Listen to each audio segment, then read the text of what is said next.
1960चं दशक रेसिंग ट्रॅकवर एकच नाव राज्य करत होतं, म्हणजे फरारी. मित्रांनो, त्यांच्या गाड्या म्हणजे वेगाचं दुसरं नाव. कुठलीही रेस घ्या, त्यांचाच विजय निश्चित असायचा. फोर्ड कंपनी जगामधली सगळ्यात मोठी कार कंपनी होती, पण फोर्ड कंपनीच्या गाड्या तरुणांना जुनाट आणि बोर वाटू लागल्या.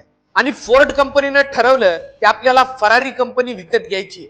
पण एन्झो फरारींनी ही फोर्डची डील नाकारली आणि फोर्ड कंपनीला अपमानित केलं. हा अपमान फोर्ड कंपनीच्या जिव्हारी लागला आणि फोर्डनं मनाशी फक्त ठरवलं की आपल्याला फरारीला हरवायचं. फोर्डनं दोन दिग्गजांना एकत्र आणलं. एक म्हणजे कॅरॉल शेल्बी, जो की डिझाईन मधला मास्टर होता, आणि दुसरा म्हणजे केन माइल्स, जो एक जबरदस्त ड्रायव्हर होता. आणि मित्रांनो, ह्या जोडीनं दिवस रात्र परिश्रम घेतले. फोर्डचं नवीन मॉडेल यातून उदयास आलं, फोर्ड GT40. हे एकच फरारीपेक्षा वेगवान कार बनवायची. ह्या गोष्टी सगळ्या करत असताना खूप अडचणी आल्या. इंजिन फेल झालं, बऱ्याच वेळेस डिझाईन फेल झाली, आशेचा कुठलाही किरण दिसत नव्हता. त्यावेळेस केन माइल्स म्हणाला, जर जोखीम घ्यायची हिंमत नसेल तर आपली स्वप्न कशी पूर्ण होणार आहेत. आणि मित्रांनो, यातूनच जन्माला आली GT40.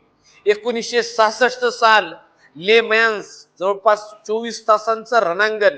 1966 जगातली सर्वात अवघड 24 तासांची रेस. आणि मित्रांनो, इतिहास घडला. फोर्डनं फरारीला हरवलं. सगळेजण म्हणायचे की फरारीला हरवणं ही खूप अवघड गोष्ट आहे, पण मित्रांनो, फोर्डनं दाखवून दिलं, अशक्य म्हणजे या जगामध्ये काहीच नसतं. अशक्य त्याच गोष्टी असतात ज्यासाठी आपण प्रयत्न करत नाही.